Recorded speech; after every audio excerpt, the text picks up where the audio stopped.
Welcome back, everyone. This is episode 189 of the Jiu Jitsu Dummies Podcast. We are brought to you by Black Belt Digital Marketing. Anything you need to build your business on or offline, website design, SEO, Google Ads, graphic design, printing, AI products, we can absolutely help. Check us out at Black Belt Digital Marketing on Instagram or our website, bbdigitalmarketing.com. Request a free review of your online presence today. Joining us today was supposed to be Javier Showtime Vasquez. I messed up. I screwed up on the times. My apologies to Javier. We're gonna rebook him. We'll have him come on. Actually thought he was local here in Boca for reasons that I won't discuss. I just thought he was down here, and then we found out that he's in Cali, and then we screwed up. I screwed up on the time difference. So my apologies to everyone, but I think we still got some good stuff that we'll be talking about, including the bodega you just mentioned. Of course, yeah, work that in. I love bodegas. My name is Milton Campis. I'm a black belt training out of South Florida. Don't forget to like, comment, save, share, click that subscribe button. We appreciate all your support. We'll do a few shout outs. We'll let you start. My wonderful co-host, Ben Lord. Stark. My name is Ben Stark, third degree black belt, competing, well, not really, retired and coaching out of American Top Team Palm Beach Gardens. Dude, I can barely use my right hand right now. Oh, I could tell you. Oh, I'll tell you about my owies. Oh, nice. Either way, if you are in the North Palm Beach area and you are looking to get involved in the martial arts, Brazilian Jiu-Jitsu, Muay Thai, boxing, freestyle wrestling, come check us out. American Top Team Palm Beach Gardens, attpbg.com. Now, if you're a social media person like myself, you can find me online at MMA Coach Ben. Do you mean social media influencer? No, I don't. Do you consider yourself an influencer? I've received like the messages like, hey, we've been following you. How do you feel like you're an influencer? No, because you are. I get like you're building. I got 6,000 something followers. The influencer status isn't based on how many followers you have. It's, are you doing things that you are literally influencing the public? In that case, yes. Yeah. You know, I'm doing a lot more like, I guess, me content now, or trying to, because I do a lot of commentary for Combat Night. Sure. So I want to get bigger. I want to get better. I want people to know who I am. So I'm starting to do like analytic breakdowns, like analysis breakdowns for our events, our mains, our co-mains, etc. Production's difficult because they're in Orlando. I'm down here, so I got to kind of film and send to them. Sure. And it doesn't always work. My background's fucked up. I'm wearing the wrong shirt. You know, shit but we're learning. So hopefully I'll have a bunch more content like that to be able to put out. An extra sponsor tea in the bag. In the flow and roll bag that we're going to shout out in a little bit. Can we see it? We can't see it. Right? Not to a wide shot. I ruined it. You ruined it. You can't talk because then it switches. But go ahead. So influencer. Follow me. Yeah. I'm a good follow. When I say that you're a great follow, I'm not just saying that. Your stuff is really good. All you have to do, follow MMA Coach Ben on Instagram. YouTube, same handle, right?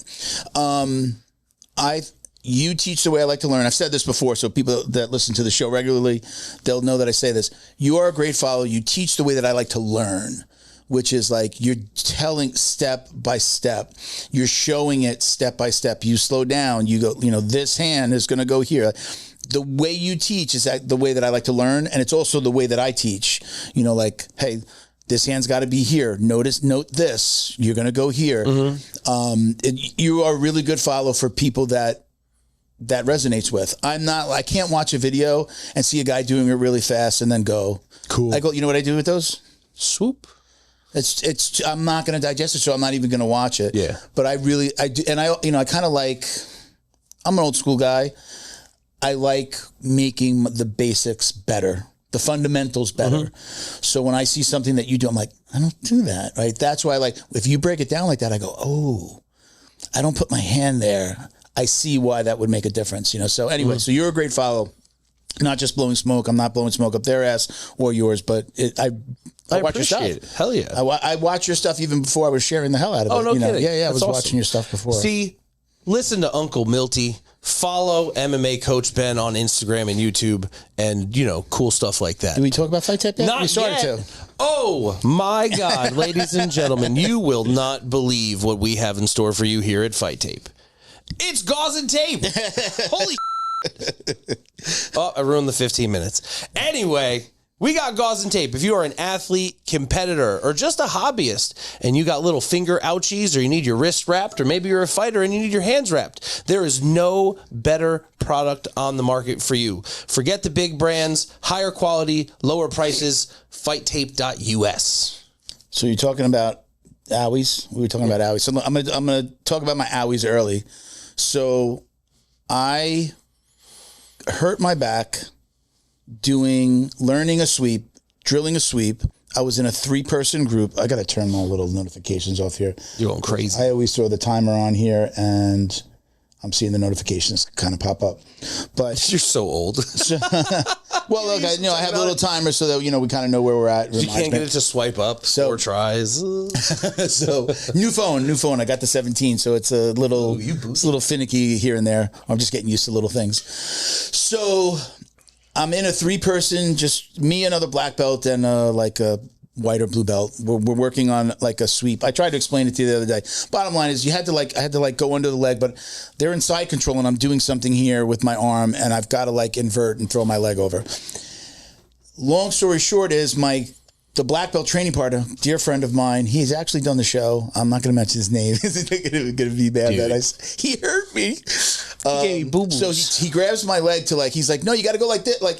I can't. So I'm doing the move to learn how to do it for my body. I'm like trying to figure it out, but he thinks I need help. He grabs my leg and he just completely pulls my legs over my head. And all you hear is like bubble wrap. All you hear. And it wasn't my spine. It wasn't the cracking of my back, or I didn't feel that it was up the sides of my back. On the outsides, it just felt like things tore. That's just and I was, like ripping a t-shirt. I heard it, just like bubble wrap, just pop. I'm like, oh fuck. So, there's the 15-minute mark again. So we're not supposed to curse within the first 15 minutes. So anyway, so the up the back, behind my ribs and below my ribs, that hurt. But I've always had like a little, I guess like a sciatic thing there, on my left side. So then a couple of days later, now from my neck down my back and my lower back, everything's screwed. I couldn't turn my head. Had to go get basically they gave me some Celebrex for my neck. That's helped. I literally was driving like this, having to Batman number one. Yeah. So anyway, everything hurts. Nothing is fixing the back. The Celebrex wasn't helping the back, but it did help my neck. I wind up going to a promotion ceremony. I haven't trained for 6 weeks. This is week 6. I went once to train and it was a mistake. I went back once for my coach, Professor Eddie Cruz. Congratulations, got his 3rd degree on his black belt. So I went for that and I'm sitting on the wall just watching everybody train. And there's a kid next to me. I think he's a kid. I thought he was, it's like somebody I trained with all the time, but I didn't know what he did. I mean, at your advanced age, a kid is anyone under 35. 36. He does not look like he's 36. He looks like he's maybe 22, 23.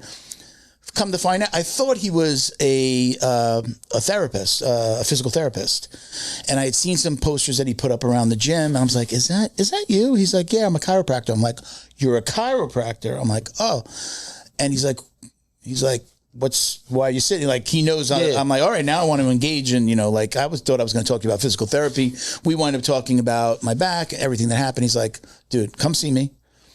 I just moved my office to here. It's in the border of Parkland and Coral Springs. So I go over. The day before and that morning were the worst that it had been in 6 weeks. Mm-hmm. I couldn't sit like this without being in pain. Mm-hmm. I couldn't lean over, like you're on the shitter and you lean over. If I did that, I couldn't get up. I'd have to get up really, really super slow. Mm-hmm. Was the worst I was in 6 weeks. I went in there. He did, do you know what the shockwave therapy is? Yeah. He did the shockwave machine that I had never done before. I feel like every time I went to a chiropractor, it's always just make it go away for a little bit. Crack your back, a little electric stimulation, a massage, bye. Not really trying to fix the problem. I was there for an hour and a half. I left there feeling okay as the night progressed and into the morning. Not that it's gone completely, because again, it was throbbing. The throbbing is gone. So if I'm just standing around, it doesn't bother me. But still, if I'm lean over, tie my shoes or just lean over. It's still, I have to be careful getting up. I feel the pain there, but I'm going back again Sunday. I went Thursday. I'm going back on Sunday before I leave on vacation. So is Shockwave like a wand? It is. I couldn't explain exactly what it does, but he explained it, and it made sense when he did it. It feels like when you get hit with a rubber band, but it's going like clack, clack, clack, clack, like it's okay. It's constant. And it's like it has levels, so he was doing it. I went to max level, and it cause the muscle to. It's tighten? Supposed to like break up like whatever's happening under the skin. Percussive more than anything. It's sound waves. Okay, but you could feel it. Like again, like you're getting hit with a rubber band. Yeah, amazing. I'm like, I haven't had a chance to text him today. I'm like, every time I go to a doctor or a chiropractor for anything related to my back, it's just like same thing. Okay, we'll put the electric stim there, 15 minutes, go in and get a half-hour massage. They're like, it's not like deep and really like, what are we working out here? And then crack your back. Honestly, a lot of them. Door, the waiting room is full of people. It's just like a machine. They're getting in and out, getting out. Yeah. Yeah. So first time I've been to a chiropractor that did this much. And like I said, yesterday when I sat like this, pain up like the butt to the lower back. Right now, gone. Yeah. It's why I love my chiropractor so much. I go to Performance Spine and Sport up in North Palm Beach, Lake Park. Shout out. They're great. My appointment's at least an hour and a half. Yeah. I'm getting manual therapy, active release therapy, exercises, fundamentals, then traction, FMD, and then my adjustment. What's FMD? An abbreviation, I don't know, but basically you're isolated waist up where you're just kind of normal, and then the lower trunk is like flexed up and down to the sides. Yeah. So it's like trunk rotation at the hips, kind of like a warm up. Or something. Let me actually give him a shout out to go on. And it takes forever to find a good chiropractor because so many are just like, come in, sit down, bap, bap, bap, lean on this chair, go. Yeah, yeah. So those guys are no bueno. He did different stretches, massage gun. He had a massage gun, and I'm like, wow, that one was great. And I'm like, he's like, no, because I didn't see the first one that he did. I'm laying down on. He's like. It was like on the rolling. It was like it's a thing. High-end machine. I was like, that was the most amazing massage gun ever. He goes, no, that was that. Yeah. He goes, I used the massage gun later, which still felt great, but it was like on one of those caddies that like the nurses bring into a room like that. I was just like, oh, should I go? Because I was telling him like, real deal. What massage gun was that? I want to buy that one, so I have it at home. He's like, no, it was this one. Yeah. So just amazing massage, therapy, shockwave, it's the whole like the money's is not in the cure, it's in the therapy or the medicine, the treatment. So I really felt like and he does jiu-jitsu. He's a blue belt. Yeah. Newer in our sport, but still like he understands. So it was nice. So shout out to his name is Dr. Angel Rose. The name of his facility is Art of Core Wellness. He just moved to Coral Springs. Literally giving him some tips on like changing his Google business profile. He's like, he hadn't even done it yet. So he's like new in that area. So Art of Core Wellness with Dr. Angel Rose. If you're in Coral Springs, Parkland, we've got so much MMA around here, right? If you're in the area or outside the area and you want to come in, just check him out. Just go on Google Maps, search for Art of Core Wellness, and you'll find him. So amazing. Can't thank him enough. Honestly, going on a cruise next week. I'm like, how am I going to go away feeling like this? I'm going to be miserable. And I swear to God, again, this morning I was just, what's funny is I rolled out of bed quickly without even realizing it. Normally I'm like, okay, there's some pain there. Let me roll out. And, and sometimes my wife, she's kicked me out of she'll push me out of the bed. No shit. So she kind of knows, what? It's just like by default, she knows when I'm getting up, she takes her leg and she just helps me up ever so. It's just, it's not, it used to be a joke. It's not even a joke anymore. And I'm just usually thanks. But she wasn't with me last night. So I got out of bed this morning and I say my wife, it's not my, ongoing situation. My girlfriend. I say my wife.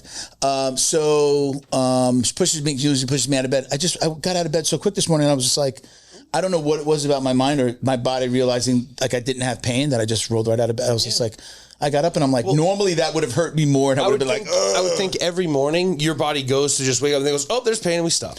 You know? Right? I mean, we know. It's just like, ugh. Sometimes I even like stretch a little bit in bed, go to do some side bends. Like you're so old. But I am. I'm 53. I think people sometimes forget I'm 53, and I'm still really, really trying to do this. To be off the mat for 6 weeks. Because you were 52. I'm 52, 53 next month. I'm already saying 53. I'm 44 next week. It's funny. I always go to the next, I go up 1 year way before my birthday. So then when my birthday comes, I'm like, I'm 54? I've been saying 53 for so long, but I'm going to be 53 at the end of June. I want to be on the mats, obviously, like we all do. Yeah. I don't do it for... Like, I don't run a gym, but I want to be on the mats for a lot longer. And when, people talk about it being therapy, it really is my freaking therapy. I feel when I can't, luckily I've been weight training and doing things that I could do, but my mental health suffers when I'm not doing jiu-jitsu. I could just feel it. Yeah. I'm not doing that stress dump at the end of the day after a bunch of bullshit. I mean, you get to do it every day. No, I don't. Running the business takes away from having the fun. Oh, for sure. Yeah. Last night was the first time I had 2 rounds last night, which is the first 2 rounds I've done in like 3 weeks, but I've done maybe 4 rounds in 6 weeks. And it's because of my elbow more so than anything. I can roll. Yeah. But like for me to pick up my water bottle is legitimately painful. So for me to grab a gi and pull, it's just this. It feels like, you ever seen someone with like a big dumb barbell piercing? Yeah. It feels like I have one of those going through my elbow joint. Right now? And through this chunk of meat and out the Are you seeing anybody about it? Or? Yeah. The last 2 weeks I've been going to my PT. Okay. And he's been working on it the last 2 weeks. So I'm way better now than I was 2 weeks ago. But 2 weeks ago, I would like pick up my water bottle and go, and drop it. Really? Yeah. So when you went here, I'm like, right now, I've been told that it's probably a shoulder impingement, but like my biceps hurt. This one worse than this one, where if I do like hammer curls, I can do, but it's still like I have to do them at a certain angle, and it doesn't hurt as much. But just to do regular curls, very painful. Pull downs, lat pulls, which still work the bicep, I'm okay. Still hurts a little bit. I'm stupid. I'm working through the pain like an idiot, but it's still bad. I'm thinking about it now. I've got 8. I paid for 8 sessions with Dr. Rose. I was like, take my money, please. And he did it like that way. You're like, I'll give you this. He actually, because I'm helping him out with some of his marketing now too, he was just like, look, I'm going to pay for this 4 session. I'm going to give you 8. Like, thank you, bud. Cool. Appreciate it. So hopefully I can maybe get him to work on some of the other stuff. But it's like, like we learn to live with it, and we're just like...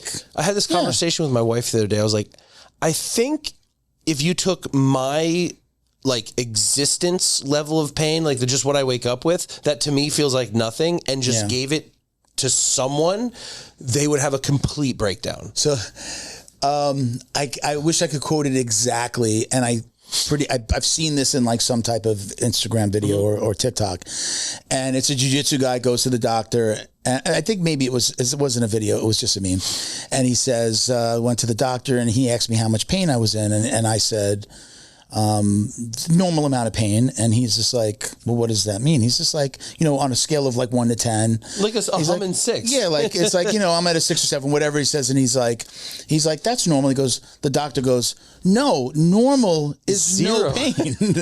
No, but we think normal is like, well, I know I'm going to have some pain, so if it's at a place where I can go train, I'm good. That's good. That's a normal amount of pain. Here's the thing. That's not even true, right? Everyone in jiu-jitsu has like a lumbar herniation. Like it's out of place a little bit. Yeah. So you have a bulge, which is where the disc kind of squishes out. Sticks out in between. Then you have a herniation where that disc splits or tears and starts to open. Okay. And so your disc can kind of like deflate through pressure and squishing out the hole. But like how jiu-jitsu people have way more or more severe. but office workers who sit and type have L4, L5, or L3 through L or S1 herniations as frequently, if not more frequently, because the way they're postured, they're constantly compressing their disc, which obviously you'll be anytime you're upright. Yeah. But it's why you saw such a huge push of like ergonomic chairs, like the kneeling. I was just going to say, I sent myself a link from Facebook where I saw a chair where it's actually like, it talks about what you just said. Yeah. And there's like a piece at the bottom where you can like whatever move it and it goes and it pushes you so that you're sitting in the proper position. And then it also has one in the back. So, cause like we do that. I do this. I'm doing it right now. I do this in my chair at work. Like a cheap fix, they say, is a big Bosu ball. Behind you? Like no, just sit on it. Because it's going to force your muscles to engage and settle you. So you're always like uneven. So it's not like you can turn to mush like you can in a chair. I am very appreciative of Dr. Rose. Let's do some of these other shout outs. We can come back to this conversation. So we got a couple of things here. We've got, you mentioned Fight Tape. Did you mention Fight Tape? At fighttape.us. Did we? Yes, sir. Did I cut you off when we went on a whole nother tangent? Good. You can follow us at fighttape.us on Instagram. We're awesome. And you should use our tape and gauze. Great job. Thank you. We're also brought to you by Academy Safe. Got the shirt. You see the logos there. Did you send one of those, the black ones, to me? No. Okay. I have it. I literally have you in my schedule to like do it. I'll probably I'm going to work a little bit on the cruise. Like I enjoy being busy on a deck and working while I'm looking at the ocean. Yeah. Again, we found out this morning. So we're going on Virgin Voyages and they allow you to like bid on upgrading. So they're like, put your card number in. If you get charged, you got the upgrade. I got charged this morning. So we did, our room is now close to double the size and we're in a corner what deck. Do you mean bid? Like it's normal 500. You can go on that. You can throw $100 on it. You don't need to go on. So they'll send you an email and be like upgrade. So you go to you click on the email, you go to their website, and it basically has your room and anything you can upgrade. I did the next upgrade. I did 2 upgrades up, which wound up coming with almost double the size room and the balcony was from like 40 square feet to 400 square feet. Oh, Jesus. It is a corner. So we bid on this corner. I was like, I would love that to just chill. Yeah. And so you're facing the back of the boat, but you got the corner and the back, which is just fucking great view, right? So we got that this morning. So we're upgrading. I don't know what my initial, what my point was when I went down that road. So we did the upgrade. What were we talking about? I forgot. Upgrading your cruise? No, but right before that where I started to say I'm going on that I don't mind working. Yeah. So I was trying to say like, go ahead and like remind me because like I tell everybody like I'm going to be away, but I'm going to work a couple hours every day. So like I enjoy what else that. are you going to do? This is why I work remotely and do what I do is there's only one kind of work I'm trying to do on the balcony of a cruise ship, my friend. And it ain't always involve my computer. They give you almost every balcony has a hammock. So there's like a hammock off in the corner. So it swings? Yeah. So I'm excited about that. We got an upgrade. We're going next week. But kind of my point there was like, I don't mind working. I usually, if I'm on vacation, I put in 2 hours. I'll try to wake up before everyone else, work 2 hours. On vacation, waking up? But I'm like, I'm on the, I'm drinking a pina colada on my phone and I'm going to share stuff and I'm going to post. True. That's the work that I do. So it's not like the worst work in the world. So you're paying for the internet package. Yes, I did. Yeah, that was included. But so we did the upgrade. We found out today that we got it. So I'm excited about that. She's excited about like our room size just pretty much doubled and then the balcony is just like exponentially bigger. So Academy Safe is a nonprofit. We'll get back to that. Horrible segue. So Academy Safe, I am the founder, executive director. We are a nonprofit whose mission is to clean up martial arts by advocating for background checks, U.S. Center for Safe Sports certifications, and concussion training for coaches and staff members throughout the United States and Canada. Rob from McDojo Life is our executive VP at McDojo Life. If you want to check him out, if you know who he is, he's the guy that's been outing fake black belts and showing the one touch. Those guys are the chi guys, like stop you with their chi. He's been outing those guys forever. Are you saying that's not real? I'm saying that he outs those guys because he thinks it's not real. Because what? I've been training with this guy. Yeah. Seriously, he's a Kyoshu master. And he can just and then you fall over. I mean, it's why we hear so many times that those guys kill people all the time, right? Bro, nonstop. We never hear that though. And here's what's crazy. We never hear that, I can't do it because I'd kill you if I did it. We never hear hey, yeah, that one rogue coach, or he was defending his life and he killed somebody with the one touch. You never hear that. So no, it is bullshit. The thing that blows my mind is they do it without harming them. Like in Muay Thai, if I knock you out, you're probably going to have some head trauma, a concussion. But these guys are just knocking their students out 15 or 20 times in a row, and they give them a little shake, and they're right back. Right? I mean, it's super powerful. If it was... You're such a fucking bullshitter. Just for anybody that's not clear, he's joking. It's, you don't see these guys. I mean, if it was real, you'd have some guy in the octagon that was just trying to doing the one touch, whatever it is. And have you not seen Xena Warrior Princess from back in the day? She had it. I remember. She could go neck, chest, neck. Did she do that? And you had 30 seconds. Did she do that in that show? I didn't watch that show. Xena was a gangster. I was cooler than you, I guess. So you were just driving when I was still 12. How old are you? 44. You're oh yeah, you're 8 years older than you. 9 years. Well, when are you 44? Next Thursday. Oh really? Yeah. Happy birthday! I won't be here. 44. Yeah, I'm 53. So 9. You were 9 years apart. 9. Old ass man. Yeah. So let me try to get to this. I'll try to do it. I keep on interrupting myself. So I already told you what Academy Safe does. We talked about Rob from McDojo's involved. So we're just really trying to change the way that people choose and vet martial arts academies. So we need the coaches to sign on, get all their staff members through background checks, Safe Sport, and a few other things. But we also, we're getting to a place where you can search on our directory to find a gym near you. You're moving. You want to find a new gym in your area. We show you what they've done. We've shown you what they've done in that, part of our what we call pillars. So background checks, CPR, first aid, AED, security cameras on premises and things like that. So just go check it out, academysafe.org. We are a nonprofit. We're trying not to charge a lot. If you're somebody that feels like they want to support, but you don't own an academy and you're not a coach, you can donate right there on the website. It's academysafe.org. There's a little donation button there. $5, $500, everything helps. So we appreciate all your support. Again, academysafe.org. And if you're an academy owner or a coach, you don't need your academy owner to start signing on. We'll sign you on. We'll show the academy that you coach at, but we don't need your coach to start the process or your owner to start the process. You can just be a coach and jump on. I'll say this: a lot of the ways we're preaching to the choir here because our listeners are already trained, they're in gyms and such. If your gym is not academy safe, ask your coach why. I don't want to ruin anyone's relationships out here, but realistically, I think we do a really good job of getting the word out. People obviously know about Academy Safe. You're very heavy in the IBJJF community at the moment. You're at all the events. The amount of notoriety you're getting from parents and kids and coaches is really high. So if you're at a school that is not Academy Safe, maybe they don't know. Yeah. Not all of our coaches are the most tech savvy guys.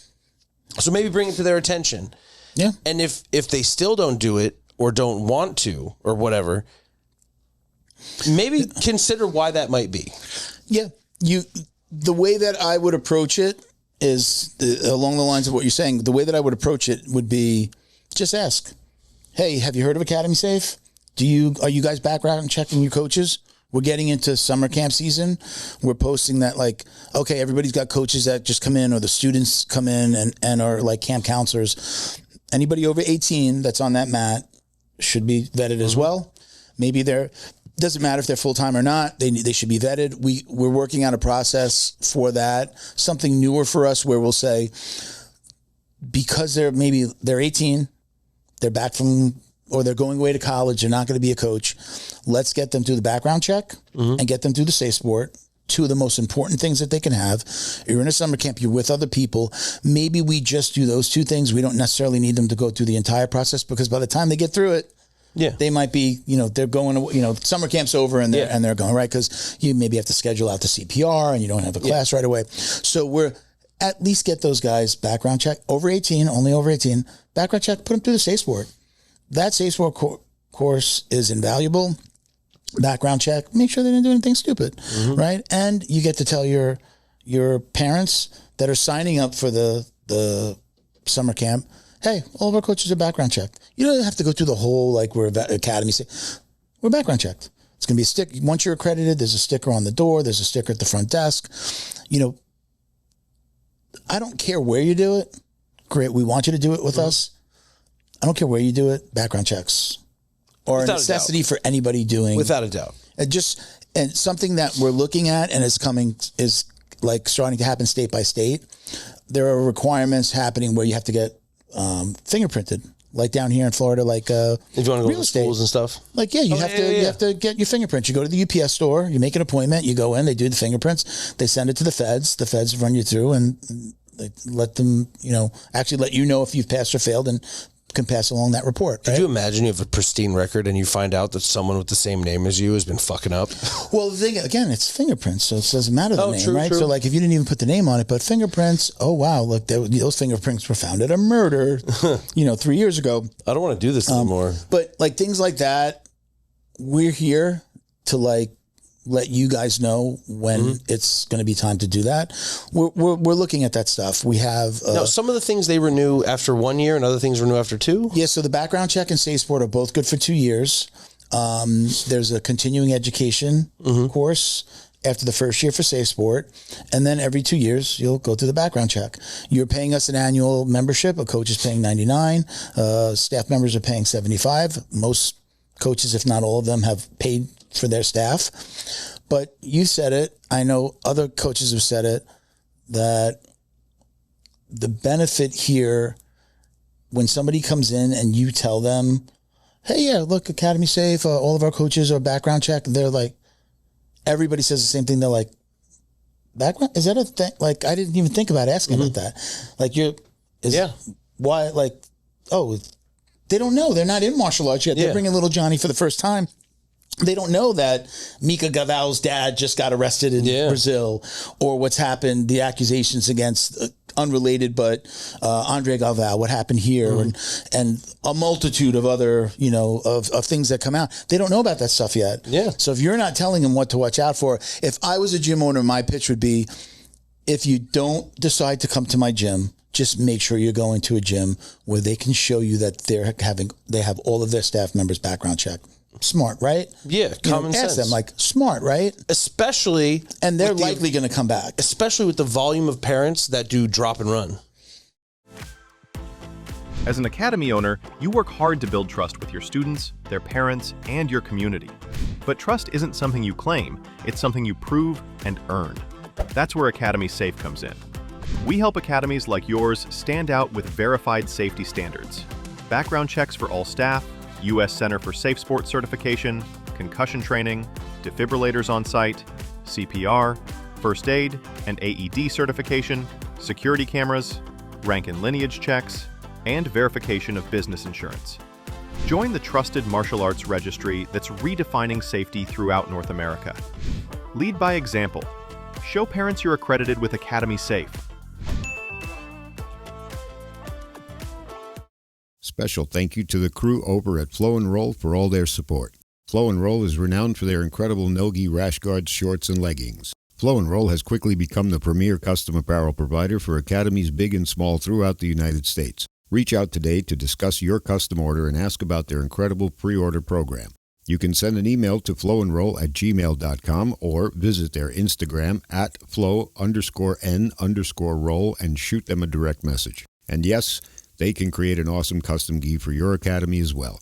Visit flowandroll.com to check out their awesome designs, and remember, you'll get 20% off your purchase of t-shirts, rash guards, or gis with code JJD.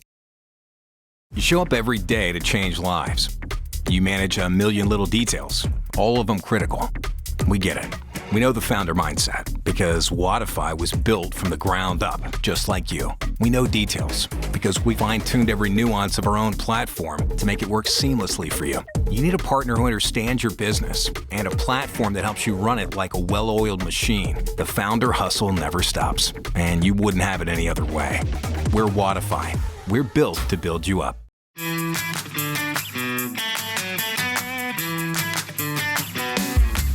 Is your business getting lost online? Black Belt Digital Marketing is a full-service digital marketing agency that helps you get found, get leads, and grow. We specialize in local and website SEO, so your business stands out when customers search. Our website SEO makes sure your site loads fast, ranks high, and stays ahead of AI-driven search, so customers find you first. More visibility, more clicks. More customers right when they're ready to buy. Grow your business online with Black Belt Digital Marketing. Visit bbdigitalmarketing.com or call 9542-204932 today. Yeah, I think that's crazy. I think that's crazy, you know, until they're like much older. And even, you know, as long as they're a child, as long as they're under 18, you got to find a way to stay there. In my opinion, I know that's not easy. Easier said than done for a guy without any little kids. Never really did the whole martial arts thing. And they've had activities. Yeah, I had, you know, I would go to my stepdaughter's. Somebody always waited for my stepdaughter at soccer. Right. So like somebody was always there. Like, I couldn't imagine putting my daughter in gymnastics and then not watching her do gymnastics. Mm-hmm. Or vice versa or anything. Like, I know with my younger kids class, my 4 to 7 year olds, the parents are there in force. Yeah. I did a Moms on the Mat yesterday for Mother's Day. Okay. And the only one that wasn't on the mat was currently pregnant. You know? And it was awesome. Is that, I saw Chris Rodriguez, who's on our board. She was in her son's class. Was that like a national? Was that like a Maya? Was that a Maya thing, or is that just people do it? Period. I mean, it's definitely in the Maya protocols, but it's things we should be doing anyway. You know what? I saw her and I'm like, oh wow, is she coaching this? She was in her because she's a Taekwondo black belt. So I didn't know if she was just on the mat for. I didn't realize that. I assumed that she was. Yeah. Oh, she must help coach the class. No, I guess that was it. But, you know, I saw some of the other parents, not just women. I saw like men on the mat too, parents on the mat. They were holding pads and things like that, but in shorts and T-shirts. Yeah. She was in her gi, so I, you know, again, assumed like, oh, she must help coach that class. Yeah, you know, all the time. But that makes more sense. That makes more sense. But it was awesome. The first one we did in a while. I had a year where like some moms had passed away in like close time, and I was like, I'm just gonna skip it. Really? Yeah. And then I just didn't do it again. But this year I was like, my mom's really in the house. Maya does has some really smart suggestions. Yeah. You guys are also coming up on your Christmas in July. Right? Yeah. I got to talk to you about that because I've just like been like mentioning it to clients across all industries. Like, what could you do, especially if you're on some kind of subscription? Like, what could you do not only for your gym, but like HVAC?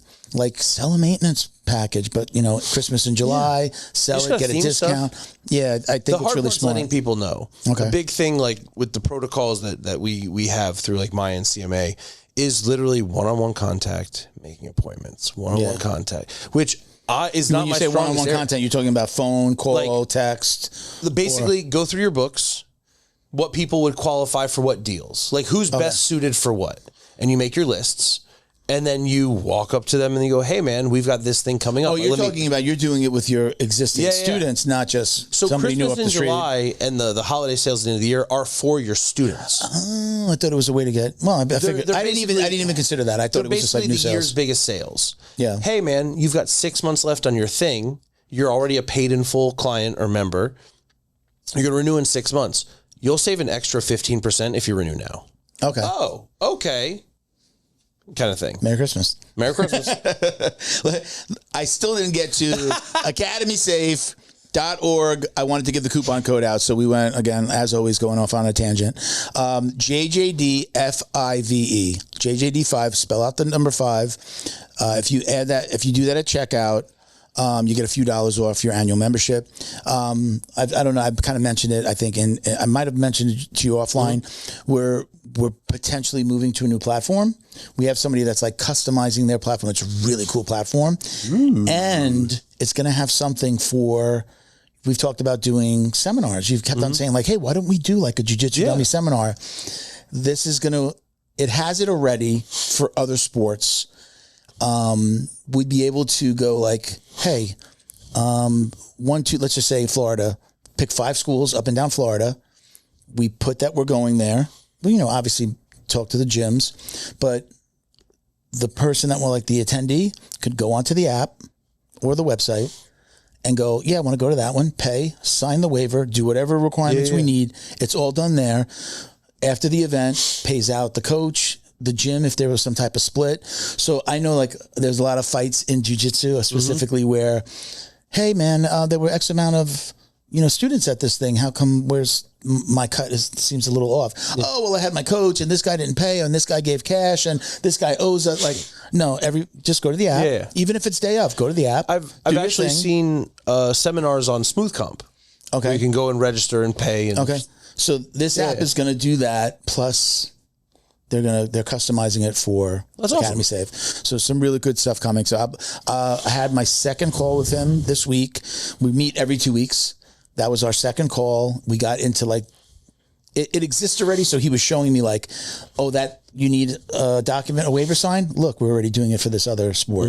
Oh, you need this and like setting up seminars. We're already doing that. So it's just like insert jiu-jitsu here for us specifically, like jiu-jitsu. Is that a company that's like coming on as a sponsor or? We're probably going to do some stuff in trade. Like I said, like, I'm helping you, telling you what I need, and I'm also kind of like advising you on the seminar stuff. Just, don't charge us. Don't charge us, but don't charge us. Sports Engine makes money off of us through getting a piece of every background check and safe sport. Says it happy, do that, but don't like charge me for the platform, which is also what Sports Engine does. But anyway, so JJD5 on academysafe.org if you're an academy owner that wants to get set up. Last but not least, because we have a new sponsor, but we're going to go into to Flow and Roll. Flow and Roll. I got my Flow and Roll bag. Can we get this? Where's the lovely bag. Am I going the right way? I'm over there on that one. This is my Flow and Roll bag, right? Very cool. I got 2 of them. I bought 2 of them because I love them so much. I have a third one that's a completely different color. They did like a limited edition bag, but this actually like comes off, right? Cool. You can put your belt rank. And if they ever give you another one of those. Or the flags. They have the flags. I bought these. Oh, okay. I did buy them. I wanted to support. Plus I was getting greedy. I was like, I want to. So they've got for every belt all the way to coral. They can put flags. They have the patches that are flags. So American flag. I think it's American, Brazilian. I don't know. I don't remember what other ones they have, but and you can get your own. It's just kind of like a standard size. So love this bag. Lots of pockets. Like 2 main pockets. I can fit my gi in one, put my belts in the other, water, all that stuff. So love this bag. You can find this bag on their website at flowandroll.com. Check out Flow and Roll. You can see all their custom stuff. We're always talking about their custom stuff. They do their own designs, but if you're a fighter or if you have like an academy and a team, like they'll customize, put your logo on it. Maybe you've got a cool saying or something that you want to put on there, but fully unique design. They're not just taking your stuff and putting it on theirs. They'll do a unique design for you. So like that's a huge thing that they're known for in the the academy community, if you're a gym owner. So check them. They're a client of Black Belt Digital Marketing as well. So we do a lot of the designs, not the designs of the garment, but the social media posts. We take their designs and then throw it on social media. So you can check them out at flow_and_roll. Again, you're a fighter, you're an MMA guy, jiu-jitsu. They even do singlets for wrestlers. You can check out all their stuff at flowandroll.com. You can use code JJD to get 20% off your online order. So if you're ordering they've got stickers, they've got belts. If you see them at an IBJJF, they've been doing embroidered belts at the event. So I should have brought my embroidered belt. That's cool. So they put Academy Safe on one on a black belt for me. So again, check them out, flowandroll.com, 20% off with code JJD. You can't use code JJD for your Academy's order. They're not giving you 20% off a huge order. And why the hell not? Last but not least, we are now working with Wodify. Whoa, Wodify. Do you know who Wodify is? I believe they're a CRM mostly for like CrossFit style or workout gyms. So they're huge, and they're a whole bunch of Jiu-Jitsu Academy owners. I spoke to one of the guys. He's opening up a brand new gym. He's like, by June, he'll have a new gym open. But Wodify is the platform that top martial arts gyms use to run smarter. Automated belt and rank tracking, family account management for your kids' programs. There's a content library where you can share technique videos and training resources. Right? You can do that directly through their app. And a student experience that actually reflects the culture you've built on the mat. So their team gets the jiu-jitsu community. And it shows, right? They understand this world. They're literally practitioners and gym owners. So if you go to their website, wodify.com, new customers get $100 off per month for life. Kind of cool. Awesome. And you could book a free demo right there on wodify.com. So go check them out. Let them know that the Jiu-Jitsu Dummies sent you. And we're going to be working with them on Academy Safe as well. Hopefully they'll be supporting, and we can, have, their gym owners come in, get on Academy Safe, maybe even come on the show and talk a little bit about their experience with not only Wodify, but Academy Safe as well. So 42 minutes in, and we just finished our shout outs. I mean, we've had normal segments within the time period. Absolutely. So one of the things I want to talk about, I mentioned it before, is how much have you seen this whole Melqui Galvão? Mika Galvão's dad. Not a ton. Have you been watching this? What I saw most recently was him handcuffed in the trunk of a police SUV. Yeah, did you see all the people yelling at him? That one, I saw that one this morning. No, I just saw one guy with a camera chasing the truck. Yeah. There's a video. It kind of feels off because that's in Brazil, and the woman's yelling in in just English. But yeah, there was like it made it look like the person recording was like yelling like, "You're a pedophile," yelling at him, like being really like aggressive. I mean, he admitted it, right?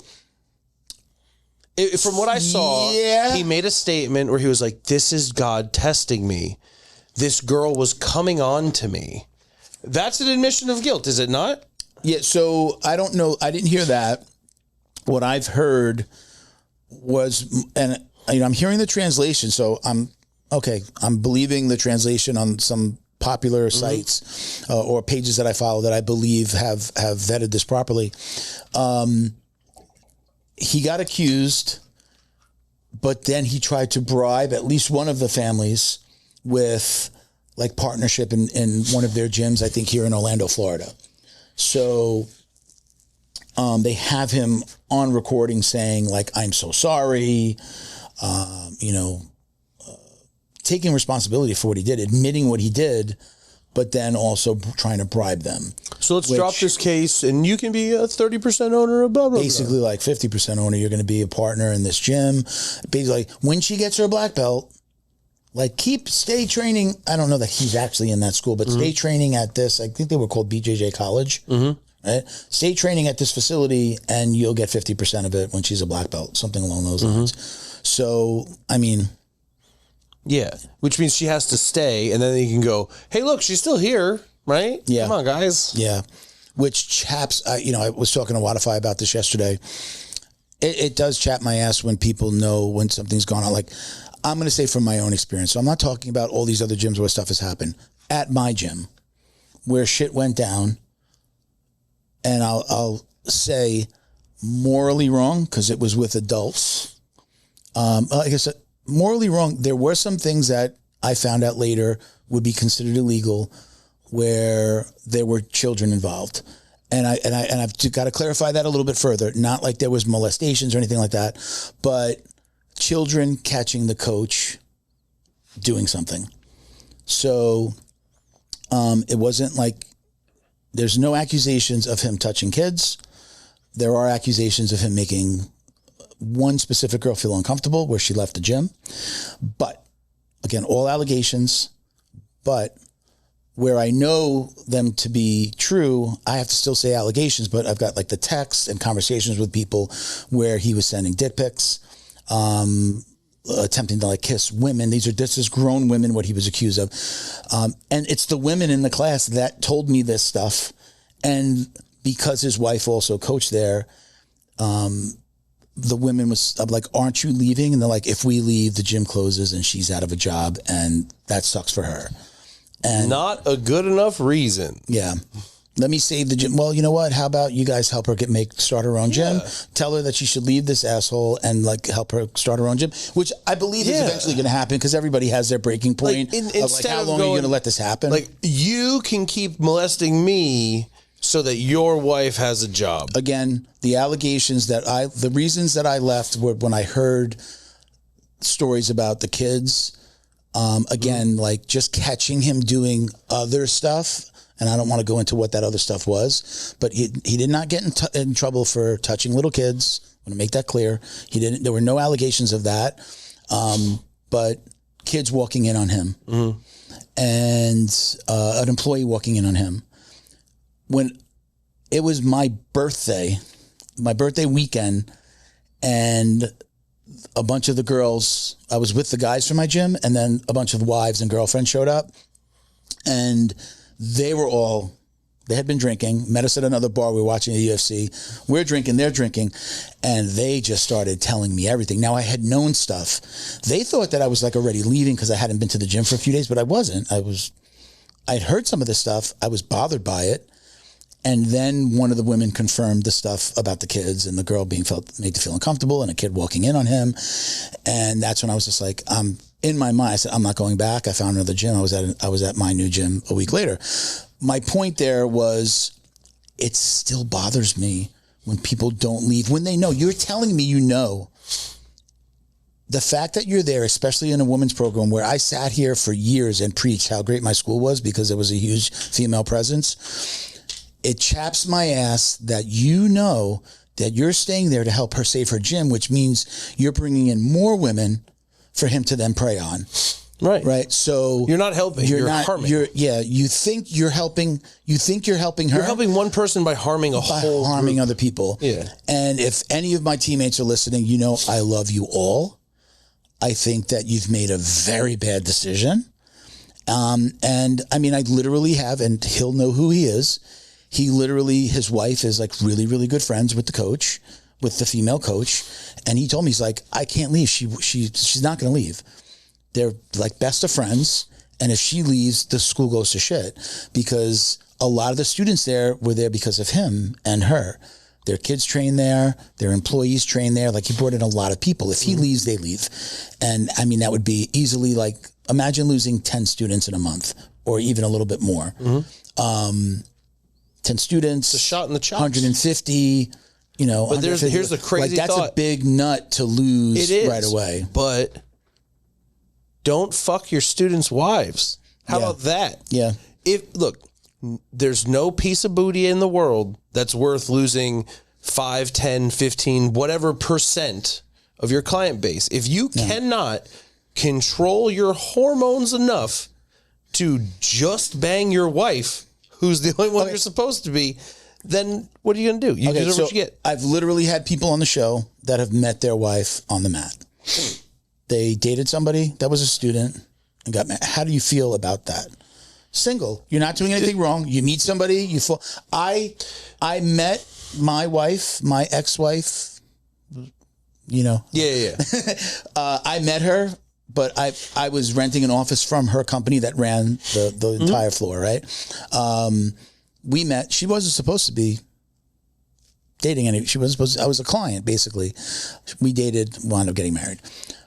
But I've dated secretaries. Yeah. Like, I didn't own the place, but I was a higher up, and I dated somebody that was like, I was their boss. Yeah, but at your age, that was when it was acceptable. Yeah, it was like, I'm in my late 20s, early 30s. So like 1983. It was but it was not frowned upon. It was just like, hey, just make sure you keep, don't let it affect work. But there was never a problem. In a gym setting, I don't necessarily like it, but also I'm married. So it's like a non. How do you feel about a single coach owns a gym, you wind up falling in love with a student, and it works, and you get married and it works. I've seen it happen. I've seen it work. I got multiple friends that's the case. Yeah. But maybe 5% total. The other 95% were pretty much smash and dash.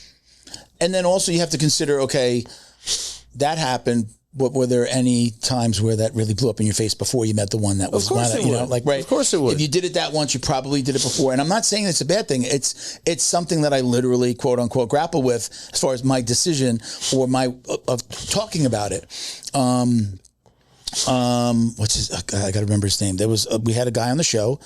And I think we had already had Academy Safe was already a thing, and we talked about it. And I would always ask people about their relationships because mine was rocky because of jiu-jitsu and how much jiu-jitsu took me away from work and jiu-jitsu took me away from my marriage, that it was a problem.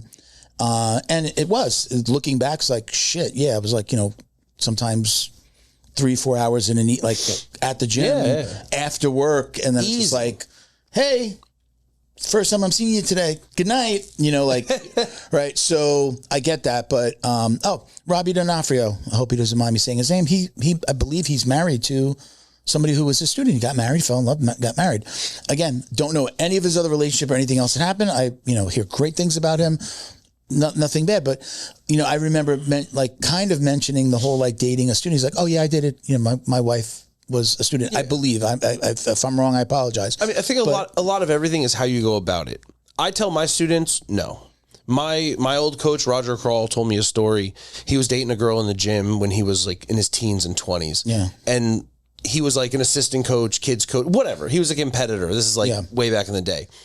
Some guy in the gym was trying to flirt with his chick. And apparently flirt with Roger's girlfriend at the time. So again, this is 50, 40 years ago.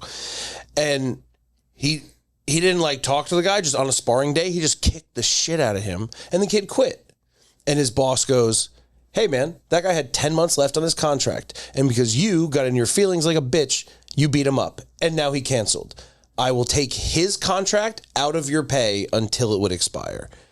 And that was basically what he informed me was his rules in the gym. And I was like, I like those rules. Don't shit where you eat. If something pops up and it's bro, and it's legitimate, okay. But if that person quits, you will pay out the rest of their contract. I think that's fair. I think that's fair from an employee standpoint. You can't control. I know we had somebody talk about one time, I forget exactly how it came up, but somebody trying to enforce that rule for their students. Students can't date. You can't control your students. You can't. And honestly, it is a great place to potentially meet somebody you have student. Similar interests. Yeah. You're both. Yeah. But if you choose to work in this industry, again, I know that it could happen, but if you're, what did you say? Pounding, Smash and dash? Smash and dash. I like that. So if you're trying to smash and dash and you're just I'm going to get that new white belt, yeah, you're an idiot. No piece of pussy's worth that money. Yeah. And I mean, and it could go both ways, right? Mm-hmm. Female coaches, it happens. You don't want them to date. It's a really hard thing to enforce because everybody's going to try to hide it. But when it becomes a problem, like at any job, you have to. There are a lot of companies they're not industries, but companies that are you can't, especially if you're in a position of power over that person. That's when it's great, you're dating, and then you break up, and she goes, well, I felt like I was pushed into it, right? Yeah. And look, and rightfully so. I'm not saying then she lies. I'm saying, but what if she really did feel like I kind of got to date him because he's in control, and if I tell him no, I'm going to get fired. I've seen in larger companies where you can't be hey, we're eliminating 2,000 people that you don't even know, but it's not in the same department. You cannot be their boss. You cannot be their underling. Yeah. If you work in AV and you work in, I don't know, data acquisition, cool. You never cross paths. That's fine. Or even, again, as long as you're not their boss. If you're not their manager, the boss, you're the owner. It winds up, I heard on Rogan, Charlie Kirk had interviewed his wife and told her, I don't want to hire you. I'm going by what I just heard on the podcast. So I don't know exactly what was said or exactly how he disclosed it, but he was interviewing her for a job at his, I guess the nonprofit or whatever you would call that. Don't know a lot about him, but he was I'm not going to hire you because I want to date you. Is how they said it on Rogan. And I'm I believe that is a true story. That's completely illegal. That's fucking illegal. I know nothing about him. I didn't listen to him talk. I didn't see all the debates that he had. I only learned about him after he got shot. Rest in peace. But I do know that it's said, or it's known, that he did that. That is completely illegal. It is illegal to not hire someone because you want to date them? It is, yeah. I mean, because they don't work for you. You don't have to hire anyone. But not only did he do that, he told her, I am not going to hire you because I want to date you. That is completely illegal. The lawsuit that she would have had if she wasn't interested in him would have been really? Yeah. Would that be discrimination? I mean, essentially you're falling into a situation, I believe, that is like quid pro quo. That. If I'm telling you I want to date you, what does dating mean? Right? I want to touch your taters. Yeah. Honk honk. Right. So, but yeah, you can't do that. You can't be like, well, you're great for this job, but I'm not going to hire you because I want to date you. Now, if she goes, hey, I'd love to date you, and I'm not worried about this job, or she goes, let's go. What? Screw you, lawsuit. I'm going to get a lawyer, and I'm going to tell him that you said that, and now I'm going to sue you. So, I mean, it's. So if you're hiring someone and you want to date them, just don't tell them. The joke on Rogan try to date them later. The joke on Rogan was, remember when it used to be like you hired them because you wanted to date them? Yeah. But you can't do that. In the 80s. But you can't do that. But that's the way that's the way men rolled. That was just a thing. But realistically, think about like back in the day, the way it was described to me, the point of college, this is things my mom said, the point of college for girls was to meet a husband. You went to college, yes, to get your education, your MRS degree, your missus.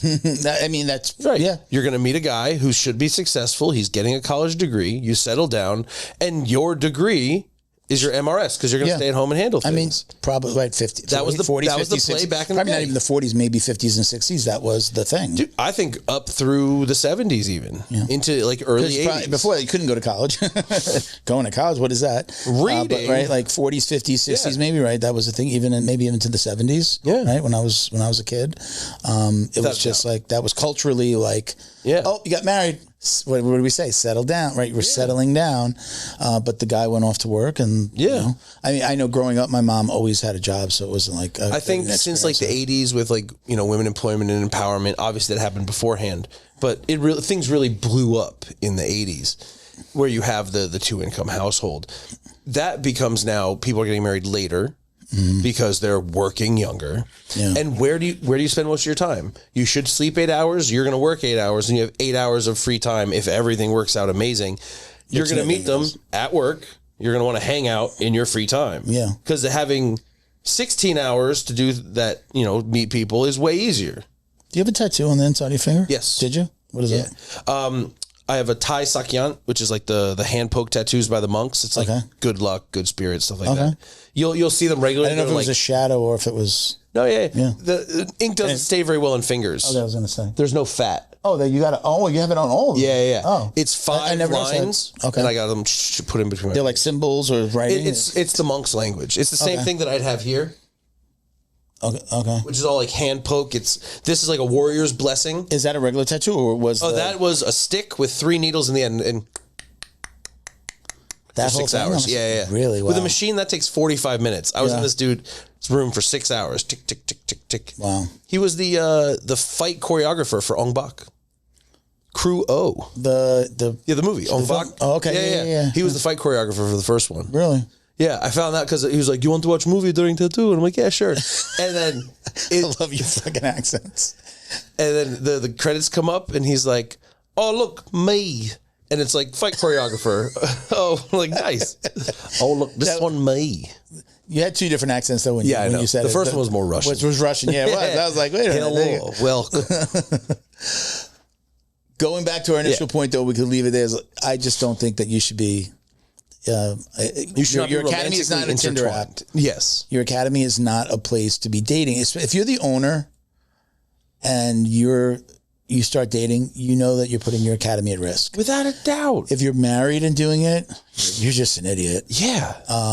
Literally cheating on, the situation that I was in at my old academy was he was hitting on the wives. We had I'm sorry to go back late. How do you not get jumped? You have to say, exactly. Well, look what happened to Popovich, right? The guy shows up at the gym with a gun. The UFC fighter showed up at the gym with a gun because Popovich was sleeping with his wife. So, they were separated weeks out from divorce. Okay. But this was predicated because that fighter had a UFC embedded way before it was embedded. And they interviewed his wife. And she told the story of how they met.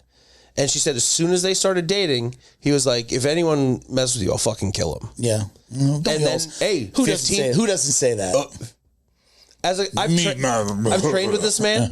He was terrifying. Yeah. I will say this. I sparred with him like twice. He was a great guy in sparring. Yeah. He hurt me. He recognized he hurt me. He talked me through recovering as a much more seasoned fighter. Yeah. He got me back on pace, and when I was good, he beat me up again. Totally, like he's a scary looking dude. I forget his name. Do you remember? Mortifying. Thiago Silva. Thiago Silva. So the first time I met them was terrifying. So I'm showing up. Actually, I think I was leaving from pro practice. Were you going to Popovich's or was the training someplace else? ATT headquarters. Okay. So his wife, Tace, was a world champion at no-gi. Oh, okay. And she was just training. I'm talking to my buddy Chris. She trained with dudes, pretty much not my size. I'm huge. Around 145, 155, her weight-ish. Okay. Right? She popped her knee. Like it was over fucking here. And so my boy Chris just goes, help me move her to the doctor's table in the back. No problem. I got a leg, I got a back, we're carrying her. And I feel like sweat dripping on my head. And I'm like, what's going on? And I hear her yelling in Portuguese, like, hey, blah, blah, blah, blah. And I'm like, okay, what's going on, dude? I have a monster who I've never met before behind me. I'm holding this pretty girl. Was he standing over you? He's like right here, like behind Making my sure head. that nothing inappropriate is happening? I can hear him breathing. And I'm going, Chris, translate. And he's like, don't worry about it. And I'm like, I'm worried about it. Yeah.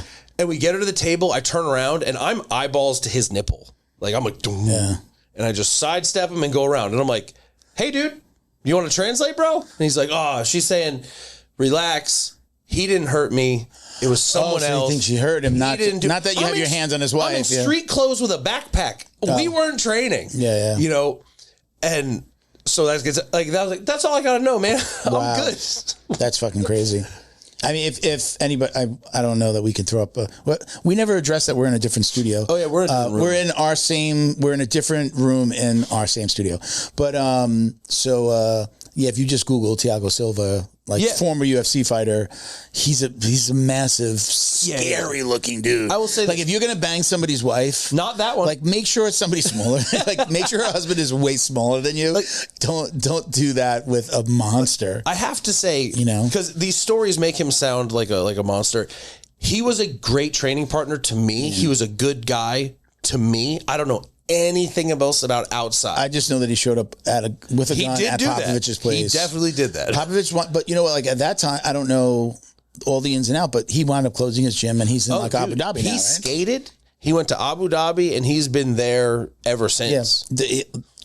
And training, right? Training, doing jiu-jitsu. I don't know if he has an academy there. The sheikh, he got involved with the school. Of Abu Dhabi is his son, who might be the sheikh now. I'm not 100% sure on the lineage, but he's the one who started ADCC. He did a year abroad in LA. Wait, okay, so Popovich. Okay, so the sheikh's son did a year abroad, college. Okay. He went to school in LA. And if I remember correctly, he met some of the Gracies, found jiu-jitsu, fell in love with it, went back to his dad, was like, Dad, we got to do a thing.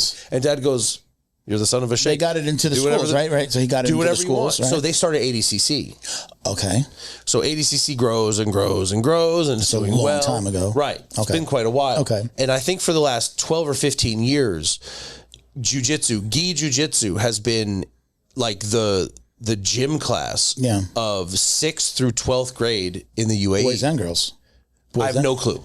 I believe it's boys and girls. See girls with the hijab. I've had a bunch of buddies who taught there. Yeah. They all told me if you're not Brazilian, you're going to have a really hard time because the Brazilians will make it very hard for you. Really? You need to, one of my buddies, he's married to a Brazilian woman. He speaks perfect Portuguese because of that. So he's like, I went under the radar, but we had dudes from Scotland, Ireland, and they would get pushed out. Just beat up on no, training? Basically this job is not for you. They're controlling the... They would just bully them a little bit until they're like, it ain't worth it, and they'd bail. I don't know if that's still the case.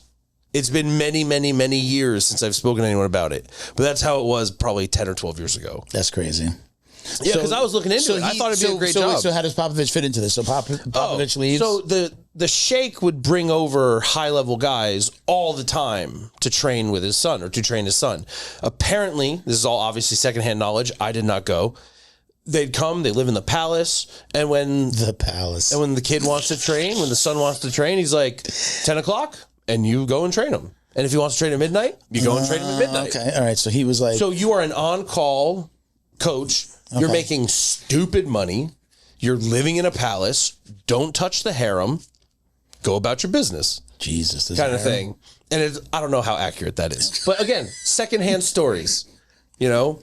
So from what I understand, he's just out there chilling in the palace, teaching him, or at least he was. Again, he's been gone quite a while. My gym's been open 11 years, and he's been gone longer than we've been open. So who knows? Wow. Yeah, I mean, you know, that was like the fight sports guys were training at Popovich's before there was a... Yeah, Wagner was Popovich's pride student. They were the Avengers. They called themselves the Avengers and went out to the IBJJF to the competitions. So right? Cyborg used to train there? I think like I don't think it was his permanent home, but they would go and that's where he met Wagner. I remember because Popovich was ATT for a long time and then broke off and did his own thing. I knew that I saw the news about Thiago Silva and Popovich. But one of my original training partner or co-host and training partners was trained at Popovich's and was actually promoted to purple belt by Wagner there. So when we had Wagner, and I think he was there. I was like, make sure you're here. But it was I knew of the story and I knew kind of some of the kind of inside things and the Avengers and like, you know, he told me about a lot of the stuff that was happening there. I remember when the Avengers came around. Those conversations is what started this podcast. Me going out with his name's Junior. Me going out with Junior and another buddy of mine, Mauricio, that we all trained together. We would go get like pizza and wings, like after training, or like just get together on a Friday or Saturday night. And we'd go to the Sicilian Oven over in Coral Springs, and we'd just sit and drink. And he would tell us stories. He was I think he was a black belt by then. So he was just telling us stories. And I would walk away from those going, man, I just say to myself, that was a podcast right there. We need to record that stuff so that other people can hear like the history of the things, the craziness that has gone on. And that was like the worst thing that I knew about as far as like, you know, anybody sleeping with a student kind of thing at the time. But that was where I had the idea for the podcast was hearing stories like that from him. And he would just like, I mean, the stuff that he was a black belt, he was training forever and just like telling me something was like, this is crazy. And then I was like, guys, I have an idea. And I told the wife, she was like, you can record it. I was surprised that my wife bought in. We started recording at her office. And I was just like, okay, that's awesome. Let's do it. And Jiu Jitsu Dummies was born. So that's literally because of the Popovich stories and the stuff that Junior was telling us around that time was what led to this happening. I think that's how most podcasts kind of start. Like the first podcast I did was live from Bangkok, where we just talked about Southeast Asian MMA. And it was literally myself on a chair like this and my two buddies on a couch over there and one guy with a camera. Yeah. And just bullshit. We called it a round table in the beginning. It was 5 of us from my school. There were 5. We had one female blue belt at the time.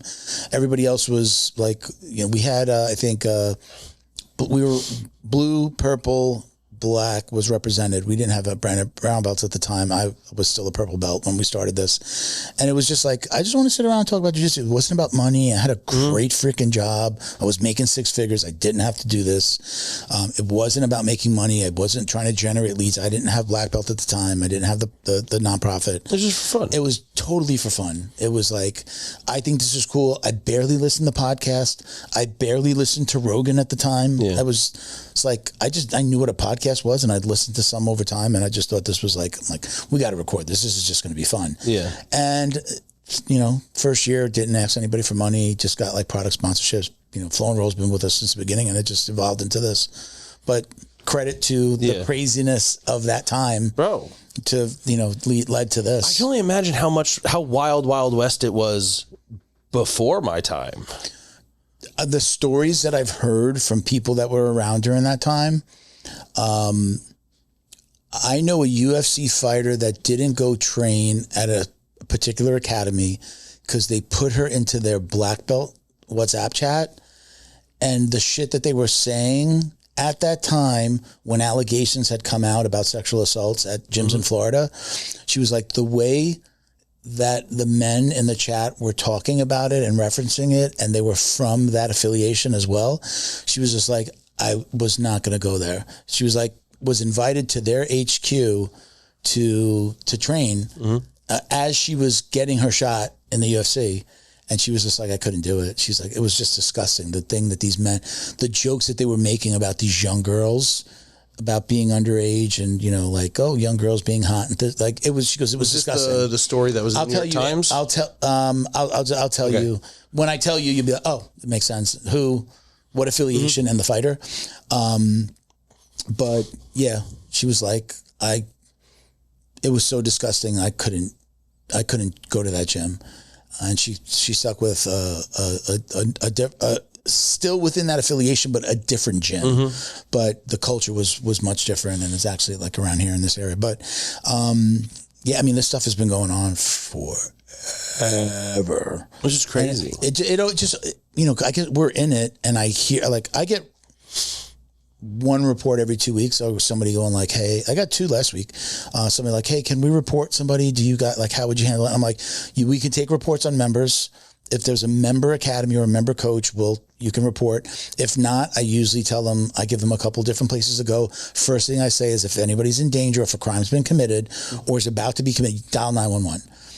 If you're just looking to say like somebody's a creeper or something like that, like you can go here. I hook them up with a couple of different Instagram handles that might like that do investigations. But first and foremost, if something illegal has happened or is about to happen or somebody's just in danger, dial 911. And then if you tell me a story and you tell me somebody's in danger, I'm calling 911. It's my responsibility, as it would be with anybody, especially if it's a child's involved, is I'm going to call 911 in that area. But we get stories all the time, so much so that we're adding, we have a retired Secret Service agent, because we have a Secret Service agent on the board. He's got buddies who are retired, and they're going to be, we have at least one.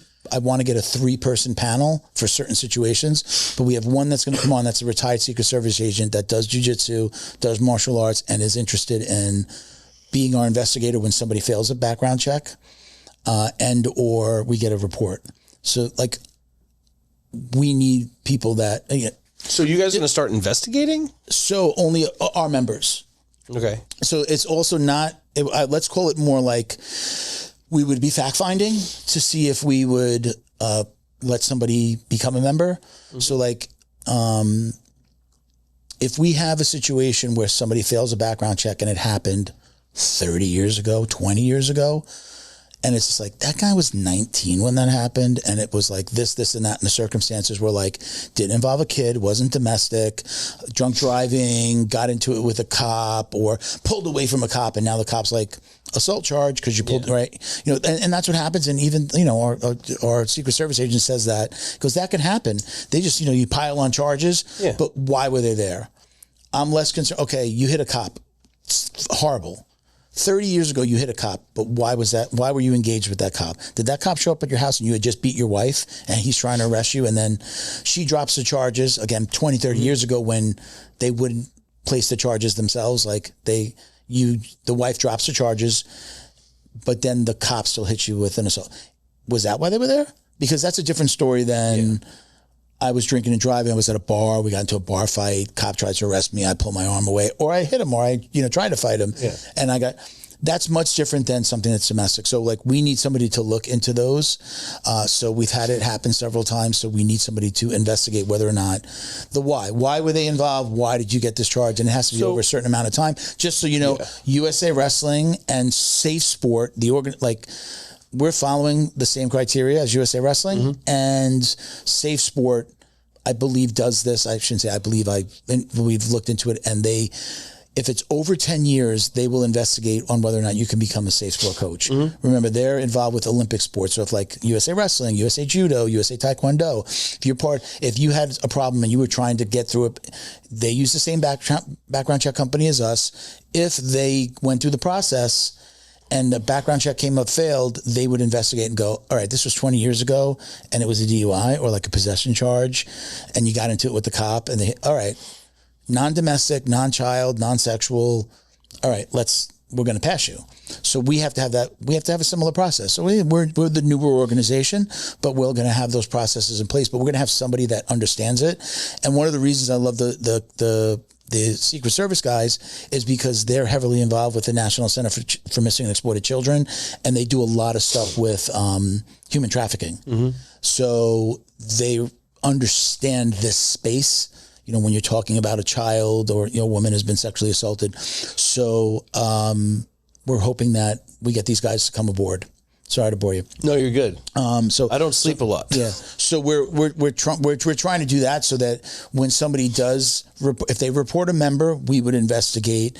We can't press charges, but we can say we find that there's validity in these things, and we're going to drop you as a member. Maybe that's what it is. Or holy shit, the police need to be notified, and we report it. And then again, if it's an outside member, right now we're like, you need to go to these places or report it to the police. They're not a member. We can't do anything. And what are we going to investigate?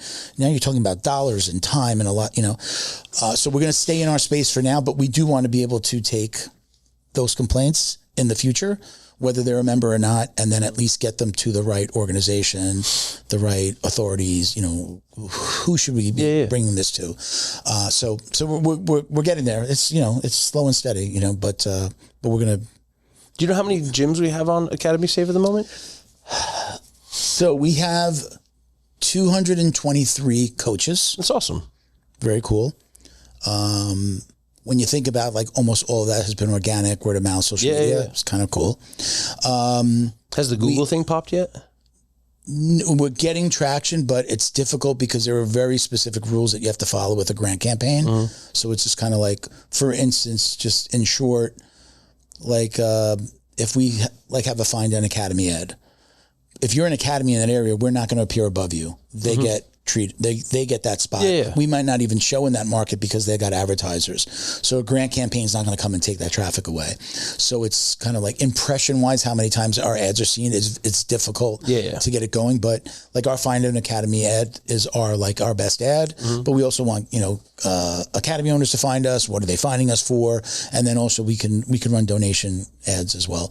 So I'm literally dialing that in weekly, trying to get more and more out of it. But 223 coaches. I would say, I believe, I'm gonna give it a ballpark because I'm not the guy doing the onboarding, so I don't always have the numbers in my head. But I get from the onboarding team, we have over 50 academies, right? And then there's probably under 20 of them that are fully accredited. Now you go, oh my God, only 20 fully accredited? We're talking about a whole bunch of those academies have one thing from one coach that hasn't been done yet. So I totally understand. That happened to you. So CPR. Well, they got signed on, they got a new coach on, and the CPR class is in for 2 months. Well, they're on. The beauty of it is you can go to their page and see everything that's done. And you can, if there's a red flag, there'll be a red flag, but it might just say, this is the one thing from one coach out of 10 that's still due. We're not going to fully accredit you, but you have the page. People will find you and can go, background checks, and still choose you, right? It's the getting the stickers for the door and it's showing this, they're fully accredited. So we show the process when your expiration dates are. So your background check is good for 2 years from this date to this date. Your safe sport is this date to this date. Your CPR this date to this date, right? So even your business license, we're starting to check. We've done business insurance. We've added in business license. So on renewals, we'll do that with the ones that didn't have it already. It's kind of like CPR, first aid, AED is one line item. Business insurance and license is going to be one line item. Business what, your son biz? Yeah, your local register. Are you registered with your local government to have a business license? Everybody has a business license, something. So it's usually city, county, state. Send us that you're registered with your locale. So it could just be one thing. It's usually, honestly, it's the AED and the CPR. The AED because it's hey. It's $800. I've seen you guys get it for $550 on the website that we tell them to go to, aedmarket.com. You can get them refurbished. So my gym got it at $550 with the pads. We have a Vive, AVIVE, where you can get the $2,500 model, and it's the digital, it's the app. Cool. It looks like an iPhone. It's great for if you're an affiliate owner and you want to like a Gracie Baja, I would say, that's really super involved with their locations, and you can have an AED in their facility, even if they buy it, but it can be part of your platform where you can check and see, it's not charged. Hey, your AED is in charge. Why not? Or your AED was fired yesterday. You used it. What the F happened? Yeah. Why did some accident, misreported, or somebody was having a heart attack and you used it? We want to know. So if you're an affiliate, the head of affiliate, your HQ, and you want to be involved, or you are hey, I need to know, or you bought the AD and you want to know, those can be tracked via an app, and the guy at the top can see everything about that AD, and they tout it being, because it's portable, obviously, but hey, bring it to your IBJJF event. You're the coach, bring your AD with you. What if you need it, right? Yeah, that facility may have one, but you can have one readily available. You can have it with you. And again, they could track it and know where it is. So if you're in Coral Springs, but you go to the Miami Open, they can see, the AEDs at the Miami Open, right? Does Academy Safe plan on doing things like templates for incident reports and stuff like that? Have it all. We have it all. So we're working with, I'm not going to say her name. I'm sorry. I always do that. I don't want to say people's names until we solidify things, but we're working with an insurance agent who's specific to martial arts, and she has offered her database of documents.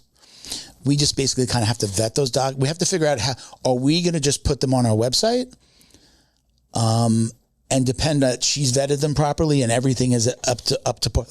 If I'm going to give that to the public, I have to know that my legal team has to run through it. Our legal team has to go through it and go, this is good. You can put that up. So the agreement with her is you can use my documents as long as you leave my name on them, which is great. She sent me several. So we do have incident reports. We have things about, hey, we're filming there. Hey, those are cameras. Your child is going to be filmed, not for social media, but we have security cameras, and just sign off that you're on film. Things down to that granular. Yeah. My waiver is your child will be on video for security and will most likely show up in social media. We have her who she advises these academies. These are the things that you need to have.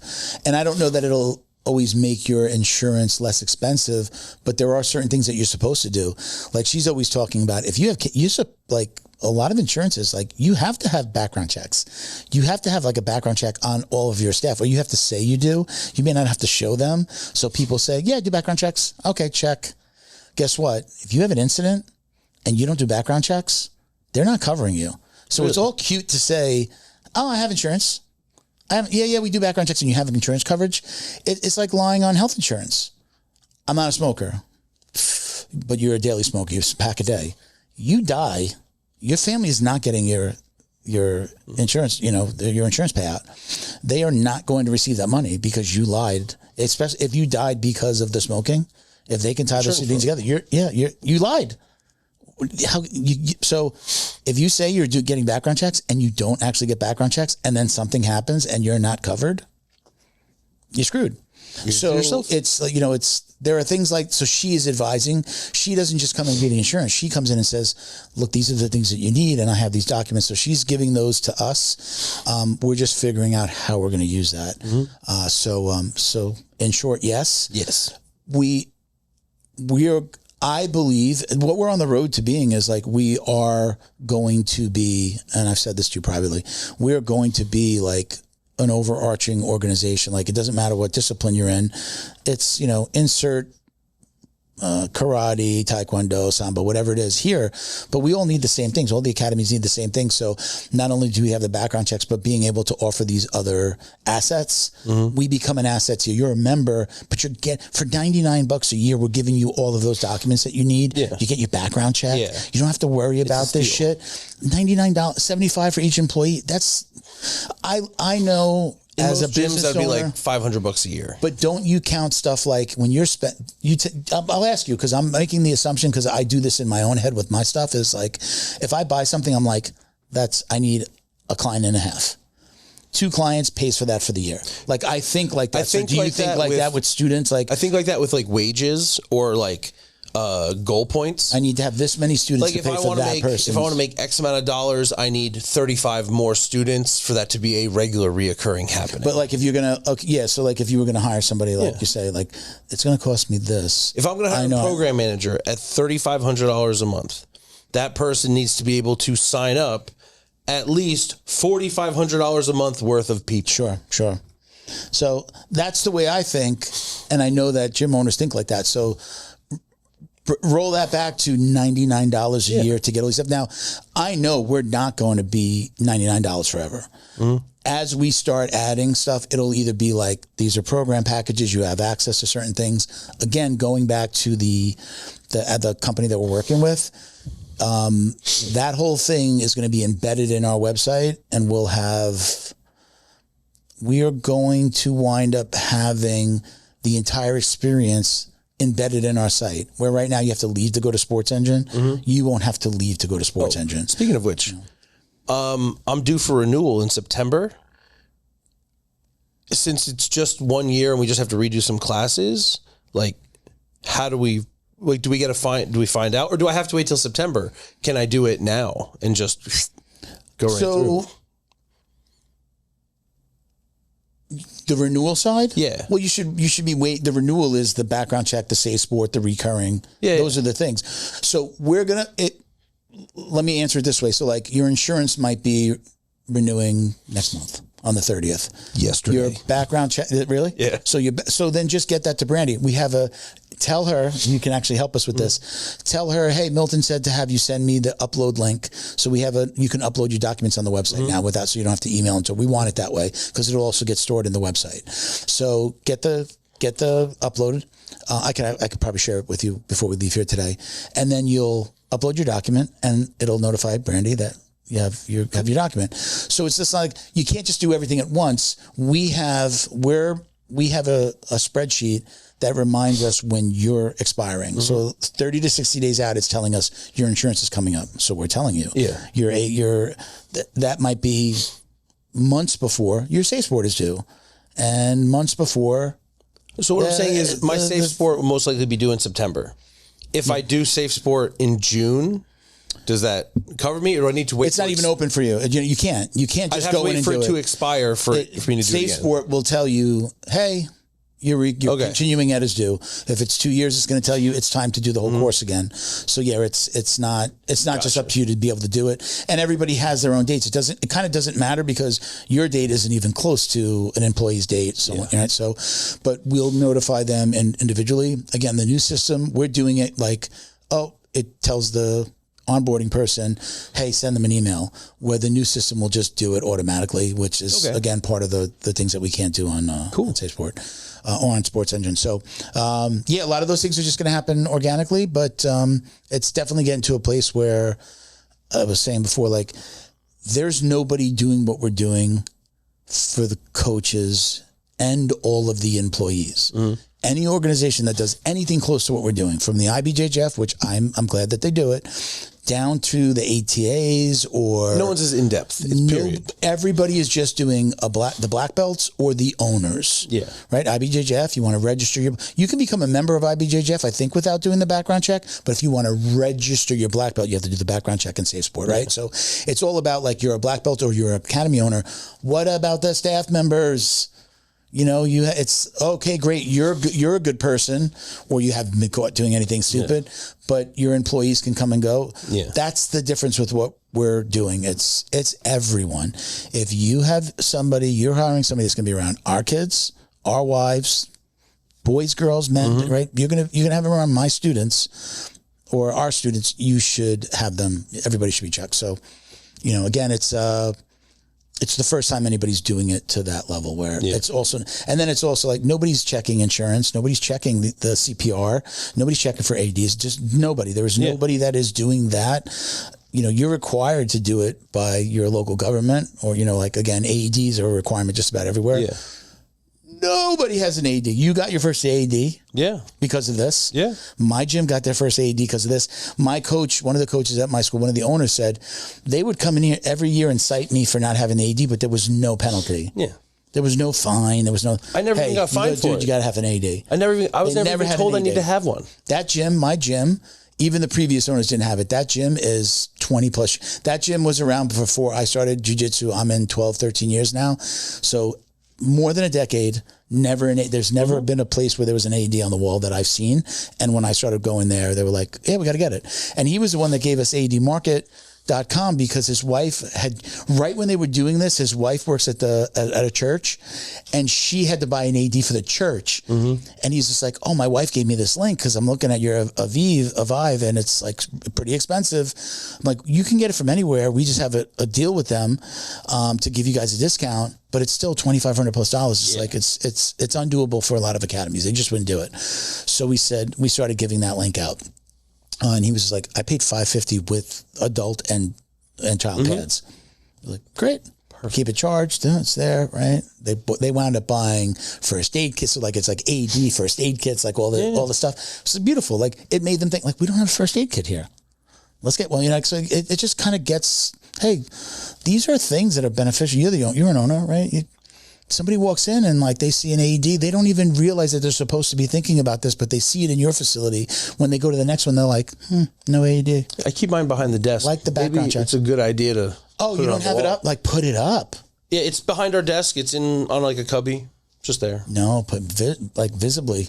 That's the selling point for you. True. Like I don't know exactly how your facility is laid out, but as close to when they open the door, they should see your, obviously your logo on the door, but your Academy Safe, they should be opening the door going, what is that?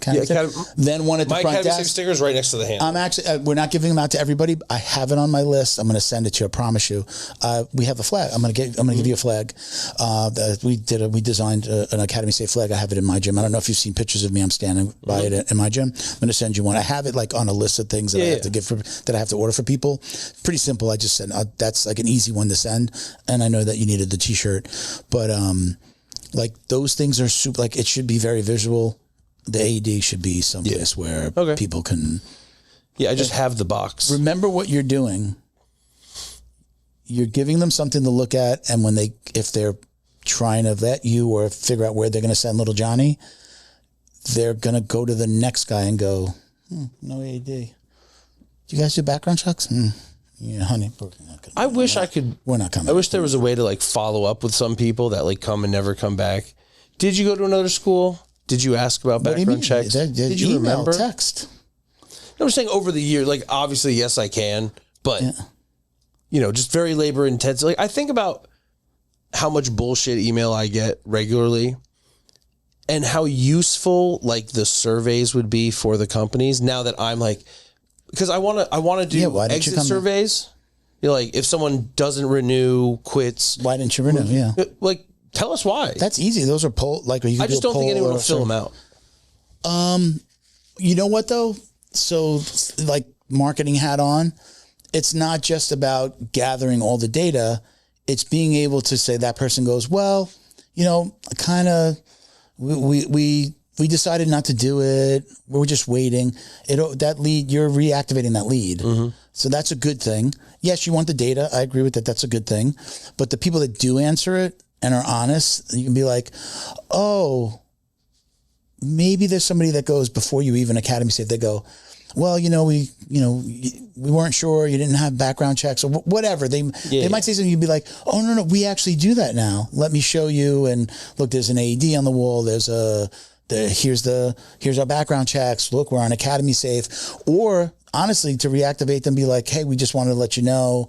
Well, like find out why they didn't come, but hey, just wanted to let you know that we're also Academy Safe now, and then like use that. Anybody with kids, especially if they know what's going on in martial arts, specifically jiu-jitsu, they're going to look at that and go, that's a good idea. Background checks, right? People don't know what they don't know. And if they come in and ask if they're asking just about price, which is typical, if they come in and you're telling them, listen, This is what it costs. But I'm assuming that you might be going to some other academies and checking other people out. This is a quick checklist of things. Maybe you hand them a piece of paper that says your logo and like how to vet an academy. Like you're giving them the information and say, you should be asking these are the things, the reasons, or these are the questions you should be asking a coach. Are you background checked, or all of your coaches background checked? Do you have insurance? Do you have an AED? Can I see those things? Would you share? Is it on the wall? Right? These are the things that you should be looking for. Again, AED and an accreditation sticker from us on the wall. People know who we are. Now, the members of Academy Safe can get their copies of their background checks from if they request it. Yeah. If they request it, we'll tell. If somebody fails, we're telling. Like if somebody fails, but then we vet and then pass them. We would have let you know. We would let you know. But I'm saying I feel like I should have copies on hand in case someone wants to. Just gotta request them. They're downloadable. They're not downloadable to you. I don't believe they're downloadable to you in your account, but we can get them to you. You would it automatically sends you a copy. You, the person, if you failed, not to the owner, but to them. It'll send it to them if they failed. And then we can discuss it and say like, oh, this is why you failed. Oh, but nobody's going to go, oh, I didn't know that sexual assault was on my record, right? It's usually DUI. I got arrested? Well, we're looking for felonies and we're looking for domestic sexual assault and things like that. But you could fail because you, again, assaulted somebody. And I've never assaulted anybody. I find that hard to believe. Outside of a sporting engagement, I've never assaulted anyone. All right, let's start to wrap this up. Appreciate you as always. Just quick shout outs to Wodify. Thank you for coming aboard. Flow and Roll, again, been with us. This is May is our 7-year anniversary. You've been with us for a couple of years now. Yeah, man. Jiu Jitsu Dummies has been around for 7 years. I think like May 3rd, I believe, was when we launched the first episode. Nice. We had recorded at the end of April. You guys went straight to YouTube, or did you put it on like the apps too? It's always on everything. It's always been on everything. So, okay. You have a host, you have a podcast host for the sound. I put it on this host. We use Podbean, like the bean. And then it pushes it out to all the apps. We uploaded the video to YouTube, to YouTube, but it also, so if anybody ever looks and goes, oh wow, there's 2 of the same episode, the longer thumbnail is the YouTube video. Yeah. The smaller one where it's just us in a square in the middle is just the sound. Yeah. YouTube had, they took podcasts away from the Google Play Store and they put them on YouTube. So that's how, like, if you're going to listen to podcasts on YouTube, you could just get the podcast. Gotcha. And just get the sound, right? But so you'll always see both of them. Okay. I've left it on because it's just like another, it's another reason for people to hit it on YouTube. But I've literally had people say, oh, dude, man, I've been listening to the sound on YouTube and I've just found the video. Like, they just got it as a podcast and didn't know that it was available. Yeah. Now, I don't pay for YouTube or anything, but like, would it not behoove you to only have one of them, like the one with video? Because people can just listen to it and not look at their phone to get more views on it. Yeah, I mean, it's the same. I kind of said it the other way. Like, it's another whole video on YouTube. It doesn't get as many plays. Yeah. Because Google Play was always super low volume for us. Most people, like 90+%, listen on Apple. So Google Play podcast goes through YouTube. Yeah, it's called like Google Play. So if they're listening on Google Play, it automatically They're not even listening.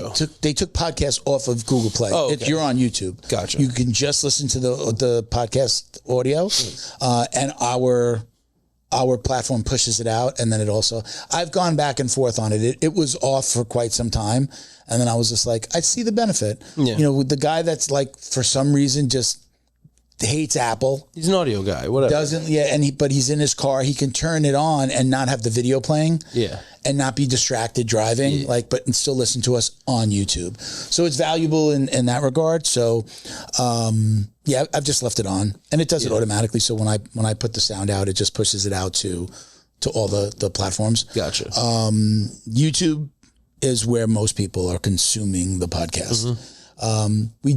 We had slowed our advertising as well,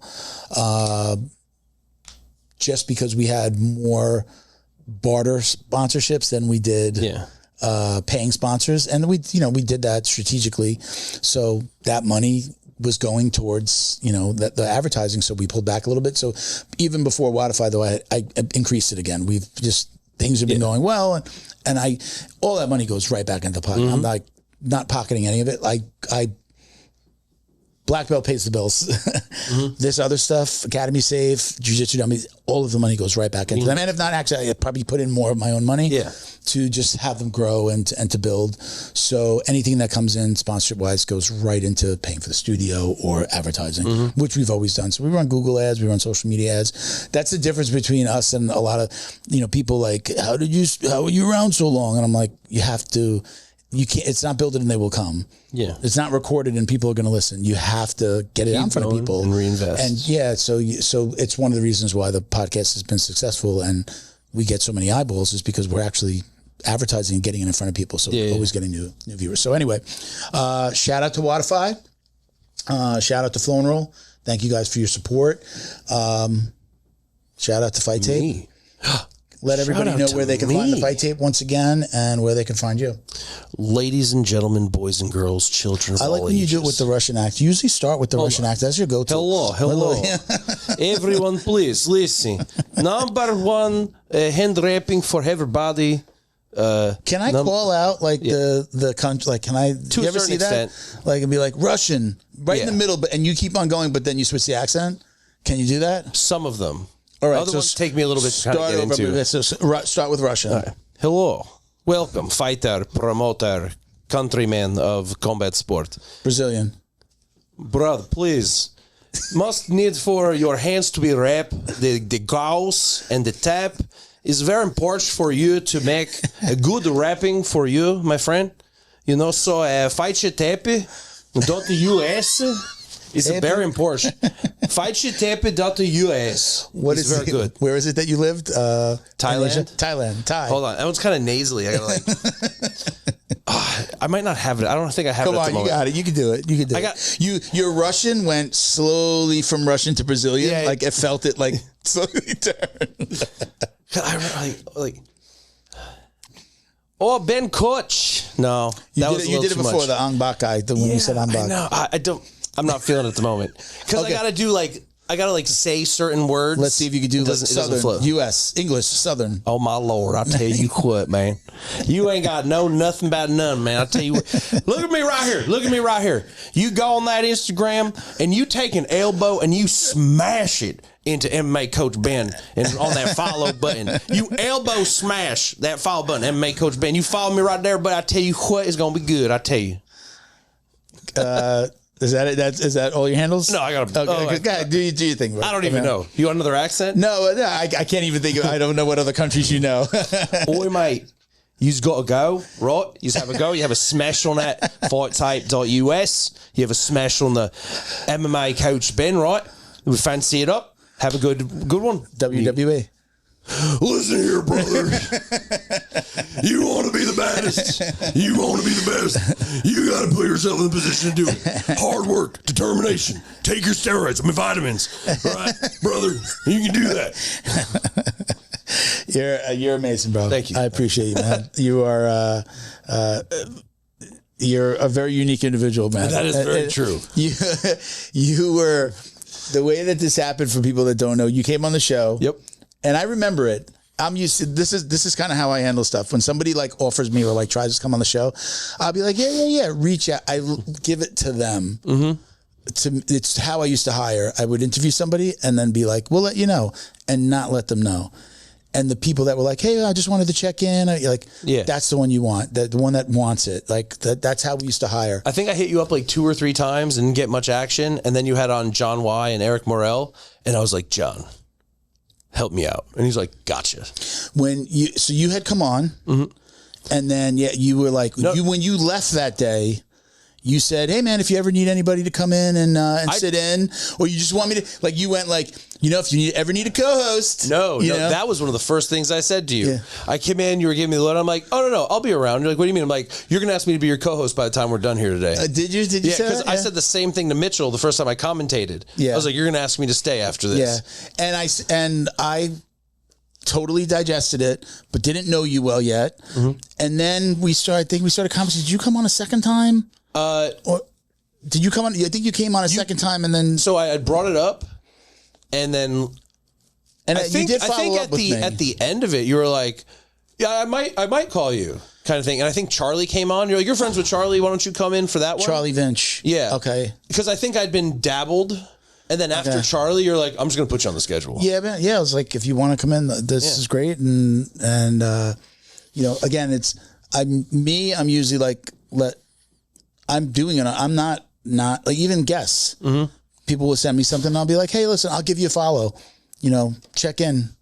And some of them check in. Some of them have like a manager that does it. And those aren't always the most fun because they're not listeners. They're not fans. They just have somebody that's trying to get them on every podcast, which is okay. But I like to like, hey man, I saw that episode with so-and-so. Great. Is this my boy? He told me to reach out. Like almost most of the guests recently, we used to have somebody that would like book for us, just a fan of the show. And she wound up booking.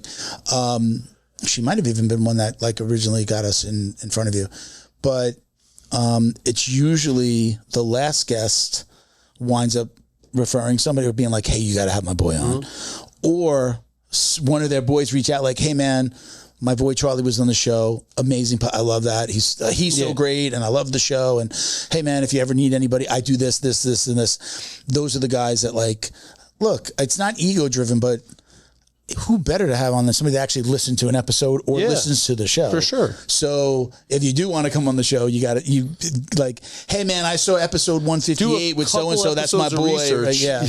You know, it's just like, hey, I want to be on the show. And it's like, cause I want to like, you know, this isn't the Tonight Show where you come on and it's like, cause I got a movie coming out or a book, you know, which is fine to do, but I love if we don't have a guest, I love doing this with you. If we have a guest, it's great, but it's even better when they have some interest in the show. Yeah.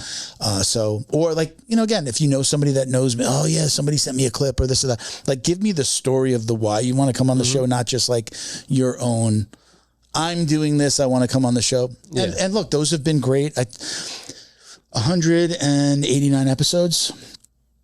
I have maybe like 2 people that out of that 189 that I would never invite back. Mm-hmm. That were just like, ugh, that was just like so self-serving, or they were like super bougie about their Instagram feed and not wanting to share stuff, when it's just like, you know, we're kind of like, you're coming on like it should be about like, share us to your audience, you share us, like, you know, this is the fucking days of the web. It's like, let's share.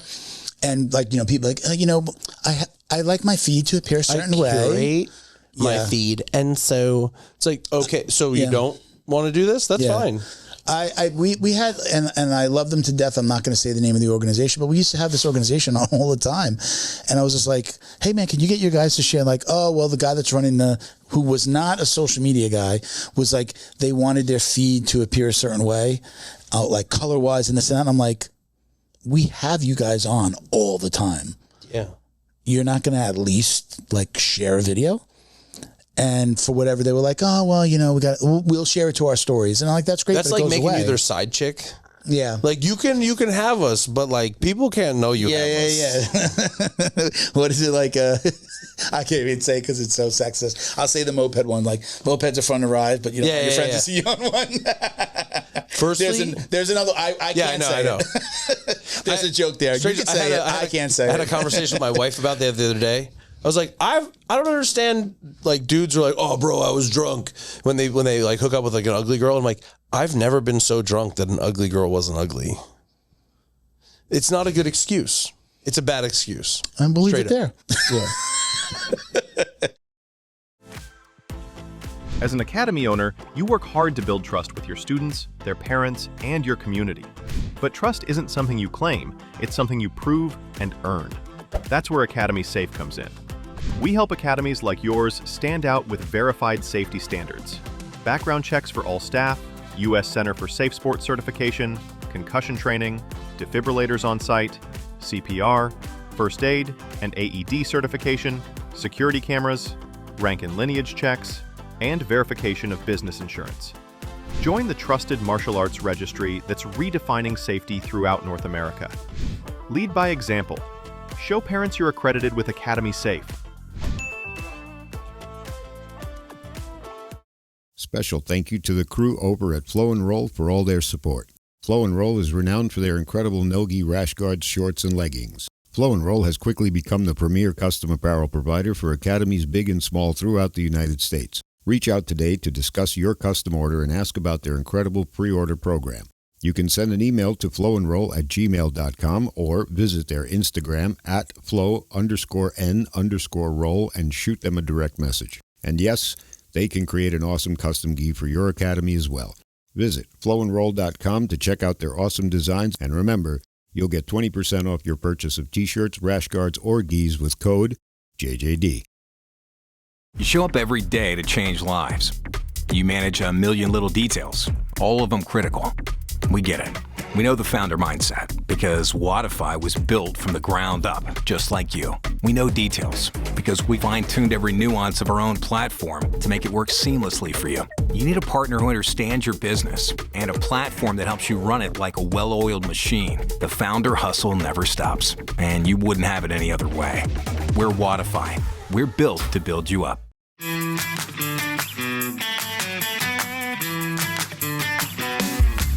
Is your business getting lost online? Black Belt Digital Marketing is a full-service digital marketing agency that helps you get found, get leads, and grow.